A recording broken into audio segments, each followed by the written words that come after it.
Hi friends, welcome to Harry's Kitchen. Harry's Kitchen la இன்னைக்கு நம்ம பார்க்க போறது ஒரு சிம்பிளான ரெசிபி தான். ரோட்டு கடையில பண்ற சாம்பார் தான் நம்ம பார்க்க போறோம். இட்லி சாம்பார் தான் நம்ம பார்க்க போறோம். அதுவும் பருப்பே போடாம அவங்க எப்படி அவ்வளவு டேஸ்டா அந்த சாம்பார் வைக்காங்கன்றது தான்.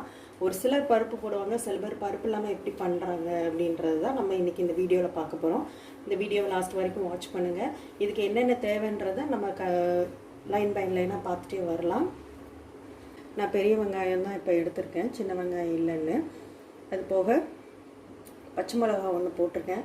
ஏன்னா இதில் மசாலா நம்ம போடுறதுனால காரம் நார்மலாகவே அதிகமாக இருக்கும், அதனால் இது போட்டிருக்கேன். இதில் 4 பல் பூண்டு இதில் வந்து போட்டிருக்கேன். இதில் வந்து தக்காளி,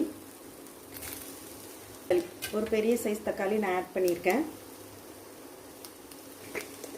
கொஞ்சம் மஞ்சத்தூள் ஆட் பண்ணிக்கோங்க.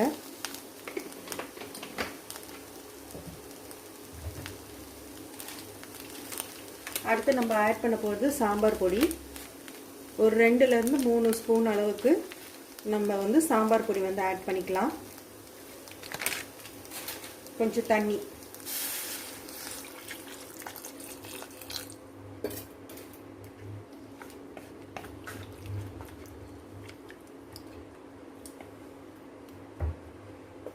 இப்போ இது நல்லா பாயில் ஆகணும்.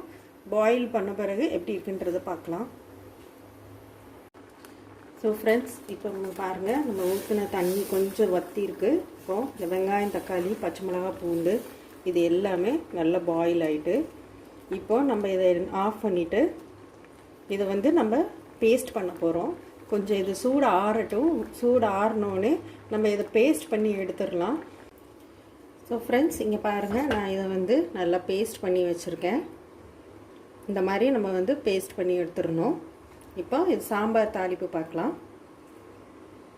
அதுக்கு ஒரு மண்சட்டி வந்து சூடு பண்ணிகிட்ருக்கு. தேவையான அளவு எண்ணெய் ஊற்றிக்கோங்க. சூடானோடனே இதில் கடுகு, சீரகம் போட்டுருங்க. கொஞ்சம் கருவேப்பிலை போட்டுக்கோங்க.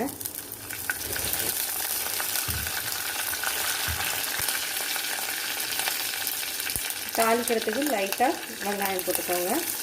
ரொம்ப வேணாம், லைட்டாக போட்டால் போதும் தாளிப்புக்கு.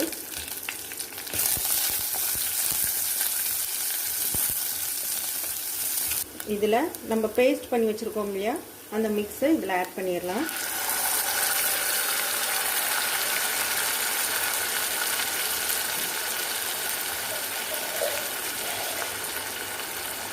இப்போது தண்ணியை நல்லா மிக்ஸ் பண்ணி வச்சுருக்கேன். இந்த பொரியடலை மாவை இதில் ஆட் பண்ணிடலாம்.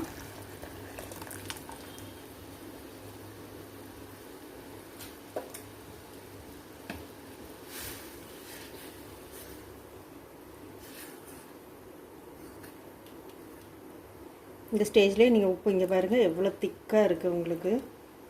அந்த தக்காளியிலே உங்களுக்கு புளிப்பு எல்லாமே வந்துடும்.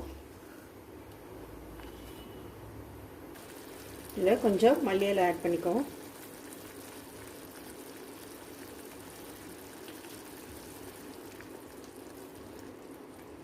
பருப்பில்லா சாம்பார் தான், ஒவ்வொருத்தங்களும் ஒவ்வொரு மாதிரி பண்ணுவாங்க. ஆனால் ரோட்டு கடையில் பண்ணுறது வந்து ரொம்ப டேஸ்ட்டாக இருக்கும். நமக்கு இது அந்த டேஸ்ட்டில் தான் இருக்கும். உங்களுக்கு இது மாதிரி ட்ரை பண்ணி பாருங்கள் கண்டிப்பாக.